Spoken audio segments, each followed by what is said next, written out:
Everyone wants a happy family.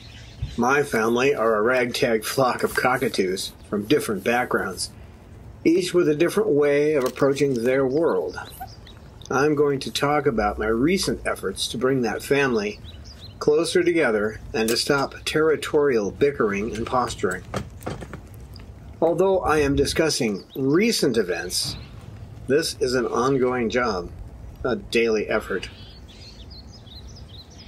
Nothing is set in stone when it comes to behavior. If you want something solid and fixed, I suggest perhaps a statue. Maybe a bird bath?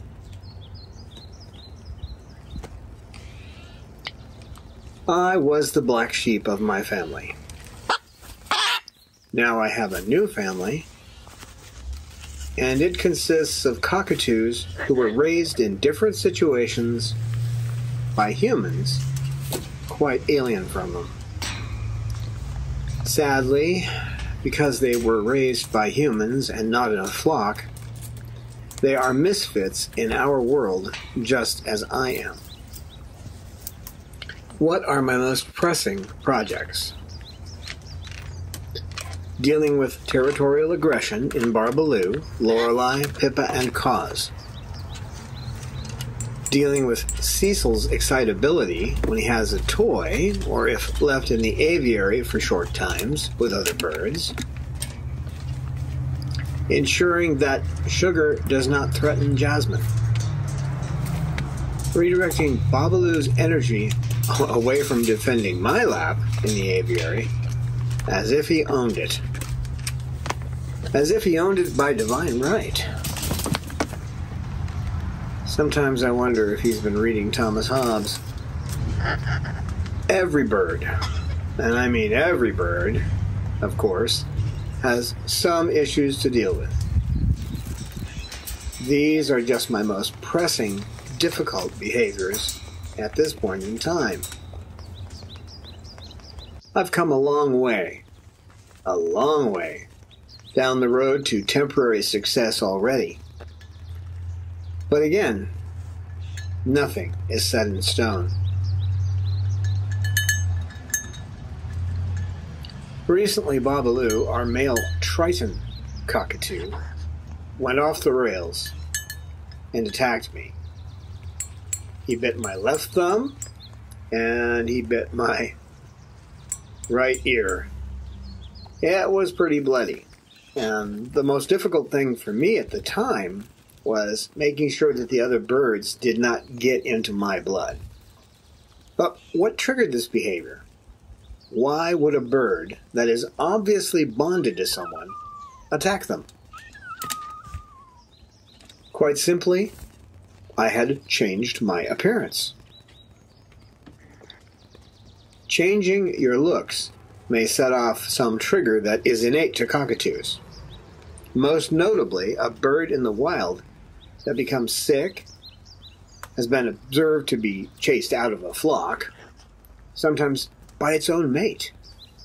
This appears to be a response to avoid contaminating an entire flock. You know, apparently, cockatoos do a better job of dealing with pandemics than the United States government. So, while we don't know for sure, it is probable that Babaloo responded to my shaved face as a bird in the wild would to another bird, showing what appears to be obvious signs of disease. But more on Babaloo later. Let's get some background first. What is up with our flock? Well, not only are they estranged from their brothers and sisters in the wild, they're not all the same species. I have 2 Tritons, that's Pippa and Babaloo, 3 Cerams, Sugar, Jasmine, and Sow.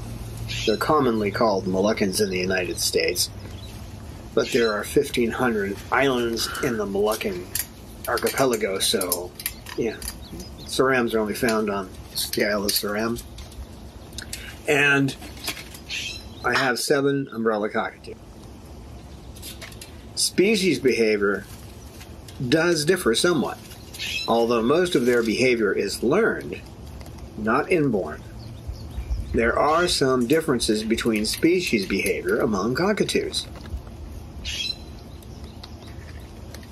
As I was taught by my mentor, Dr. Susan Friedman, to accept that every bird is a study of one, so a species like the Saram cockatoo tends to be less clingy than an umbrella cockatoo.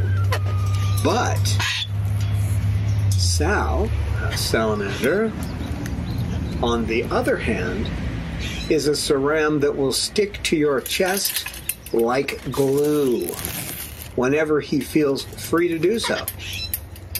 Usually he does this when there are no other birds out near him. So this is not the usual behavior you hear about Saram cockatoos. This is unusual or behavior that is specific to him. So don't let differing behavior among species be your only guide. Study and observation combined, you have to combine them, are the best and basic tools of a parrot caretaker. Without both, you will merrily walk down the path of error and misunderstanding. Okay, it may be what looks like a yellow brick road to you, but remember that the path to hell is often paved with good intentions and lack of understanding. Should anyone think that they can understand cockatoos simply by living with one, I have this to say. Driving a car for 30 years doesn't make you a car mechanic. Being around birds doesn't teach you one heck of a lot. You're going to make a lot of mistakes. You're going to put a lot of labels on their behavior that don't apply. You put human emotions to them, and they're not human. Heck, they're not even mammals. So the driving a car example is good because you could drive a car without understanding an internal combustion engine. Let that sink in.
Science knowledge only adds to the excitement, the mystery, and the awe of a flower. Evidence is evidence. It's public. Everybody can look at the evidence and assess it, and eventually, if there's enough evidence, come to the same conclusion.